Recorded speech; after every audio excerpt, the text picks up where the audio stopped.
नमस्कार। आज हम बात करेंगे वास्तुशास्त्र के उन प्राचीन रहस्यों के बारे में जो एक घर को सिर्फ एक इमारत नहीं बल्कि शांति, सुख और समृद्धि का एक जीता जागता केंद्र बनाते हैं।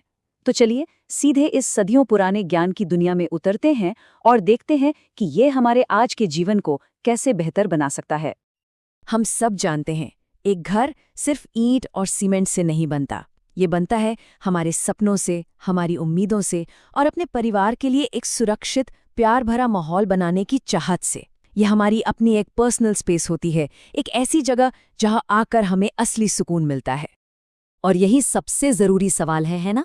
हम लोग अक्सर बस बाहर की सुंदरता देखते हैं, लेकिन हमारा प्राचीन ज्ञान हमें बताता है कि एक घर की अपनी एक ऊर्जा होती है, उसकी अपनी एक आत्मा होती है जो कहीं ज़्यादा मायने रखती है।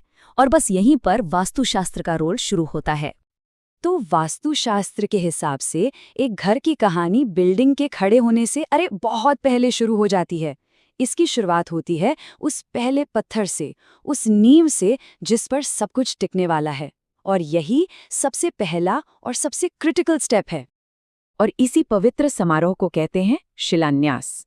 देखिए, ये सिर्फ एक रस्म नहीं है, बल्कि ये एक तरीका है उस जमीन को सम्मान देने का और ब्रह्मांड की पॉजिटिव एनर्जी को इनवाइट करने का, ताकि वो आने वाले घर को प्रोटेक्ट करें और उसे अपनी ऊर्जा से भर दें।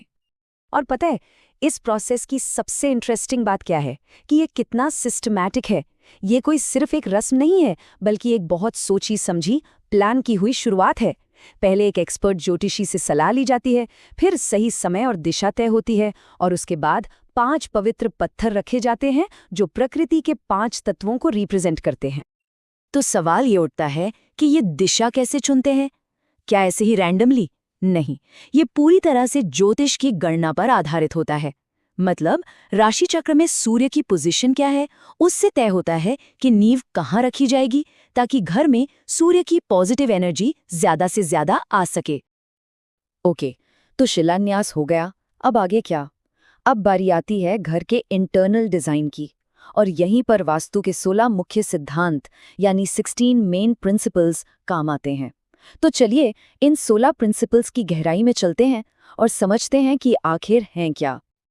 हाँ, ये नंबर 16, ये बहुत महत्वपूर्ण है।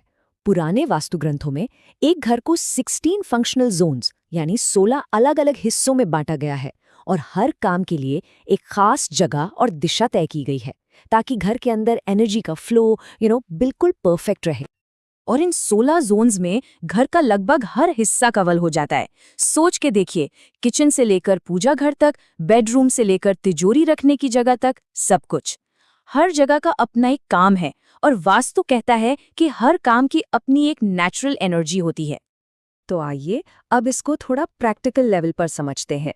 हर कमरे को उसकी सही दिशा में बनाना, यही सबसे ज़रूरी है, क्योंकि इसी से घर की एनर्जी बैलेंस होती है और एक पॉजिटिव माहौल बनता है। और ये उदाहरण वास्तु के पीछे की लॉजिक को बिल्कुल साफ कर देता है। एक तरफ है पूजा घर, जहां हमें शांति चाहिए, स्पिरिचुअल एनर्जी चाहिए। इसे रखा जाता है उत्तर पूर्व में, जिसे ईशान कोण भी कहते हैं। क्यों? क्योंकि वहां से सुबह की पहली किरण और पॉजिटिव एनर्जी आती है।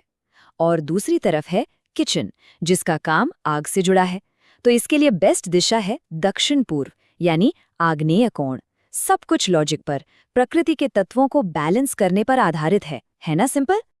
पुराने ग्रंथ भी साफ साफ कहते हैं, मतलब हर एलिमेंट का, हर एक्टिविटी का अपना एक फिक्स्ड स्पॉट है। और जब हम इन नेचुरल नियमों को फॉलो करते हैं ना, तो घर में अपने आप एक पॉजिटिव और शांतिपूर्ण वातावरण बन जाता है। लेकिन वास्तु सिर्फ कमरों की जगह के बारे में नहीं है, ये बिल्डिंग के स्ट्रक्चर के बारे में भी है। जैसे एक बहुत ही ज़रूरी सिद्धांत ये है कि दक्षिण और पश्चिम की दीवारें थोड़ी ऊंची और मोटी होनी चाहिए उत्तर और पूर्व की दीवारों के मुकाबले। अब इसके पीछे की लॉजिक क्या है? सिंपल, ये डिज़ाइन घर को दोपहर की तेज़, हार्श धूप और नेगेटिव एनर्जी से बचाता है, जबकि पूर्व और उत्तर से आने वाली सुबह की हल्की, पॉजिटिव एनर्जी आराम से अंदर आ पाती है। तो इन सब सिद्धांतों को फॉलो करके हम आखिर पाना क्या चाहते हैं? देखिए, मकसद सिर्फ एक खूबसूरत घर बनाना नहीं है। असली मकसद है एक ऐसा वातावरण बनाना जो वहां रहने वाले लोगों को नर्चर करे, उन्हें आगे बढ़ने में मदद करे। जब कोई घर वास्तु के हिसाब से बनता है ना, तो वो प्रकृति की ऊर्जा के साथ एक तालमेल में आ जाता है। ये सिर्फ नियम फॉलो करना नहीं है, बल्कि एक जिंदा, सांस लेती हुई जगह बनाना है। एक ऐसी जगह जो हेल्थ, खुशी और सफलता को आकर्षित करे। तो अगर कोई नया घर बना रहा है या बनाने का सोच रहा है, तो वास्तु के इन सिद्धांतों को जरूर ध्यान में रखना चाहिए। ये उनके जीवन में एक बहुत बड़ा पॉजिटिव बदलाव ला सकता है, और ये एक ऐसी इन्वेस्टमेंट है जिसका फायदा आने वाली पीढ़ियों को भी मिलता है। अच्छा, हमें ये जानने में बड़ी दिलचस्पी है कि आपके घर की ऊर्जा कैसी है। तो नीचे कमेंट्स में जरूर बताइए, आपके घर का मेन एंट्रेंस यानी प्रवेश द्वार किस दिशा में है।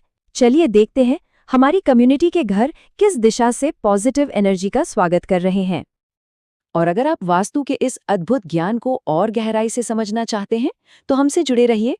इसी तरह के और उपयोगी वास्तु टिप्स के लिए चैनल को सब्सक्राइब करना मत भूलिएगा। और हाँ, नोटिफिकेशन भी ऑन कर लीजिए।